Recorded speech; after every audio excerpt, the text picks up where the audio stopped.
पैठी जब खबर को आपण मानक बहुत बहुत स्वागत आशा करुच्ची आपण मैंने बहुत भलरे थे आज आपण मानक नहीं आसी गोटे बहुत भल खबर जोटे कि वीडियो को शेष पर्यंत देखिले निहाती जानीपर वीडियो भल लगे वीडियो को गोटे लाइक करदे चैनल को सब्सक्राइब करदे सांगसाथी सहित शेयर करदे तेबे देरी नक चलते ताहले देखी नवा वीडियो कौन रही आज आरंभ है अंत्योदय गृह योजना कलाहांडी आरंभ कर मुख्यमंत्री मोहन माझी। यह योजन 50,000 लोक जड़ित हे।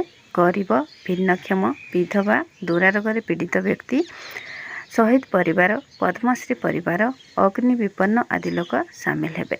घर पर 1,20,00,000 टंका मिल धार्य समय काम सारे अतिरिक्त 20,000 टंका देवे सरकार। एथिपाई ऑनलाइन आवेदन खोलिबो नंबर तले रही एवं वेब पोर्टाल माध्यम पंचायत कार्यालय वीडियो माध्यम आवेदन करेंगे।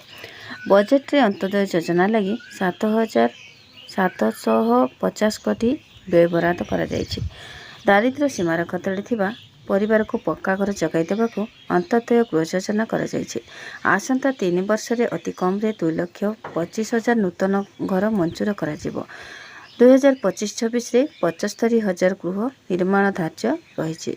चलित बजेट रे एथिपाई 2,603 कोटी व्यय बराद तेज आगक रही। योजन कौ मैंने घर पाइपर कच्चा घर थिले 2 रे जंगल जमी रे रोते फॉरेस्ट राइट एक्ट 2005 अधीन आसुले जदि 40% भिन्नक्षम होते निम्न आय वर्गर होइथिबे एवं पीएम आवास योजना वंचित थिबे।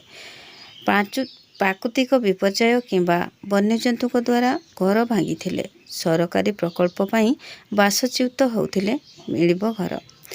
मासिक 15,000 रु अधिक टंका आय थिले किंबा 2.5 एकर जलसचित एवं 5 एकर अणजलसचित जमी थिले अंत्योदय गृह योजना पई आवेदन करें नहीं।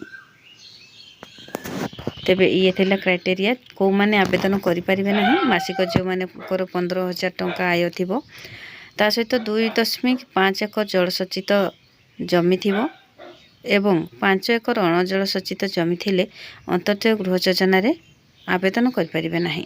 बाकी जो मानकर कच्चा घर थी जंगल जमी रे रोते फॉरेस्ट एक्ट राइट 2005 अधीन आसुवे 40% भिन्नक्षम थी आय वर्ग हो निम्न आय वर्ग हो पीएम आवास योजना वंचित थे आमर जो वन्यजंतु द्वारा घर भांगा जाइथिबो बा प्राकृतिक विपर्यय घर भांगी थिबो सरकारी प्रकल्प बासच्युत होते।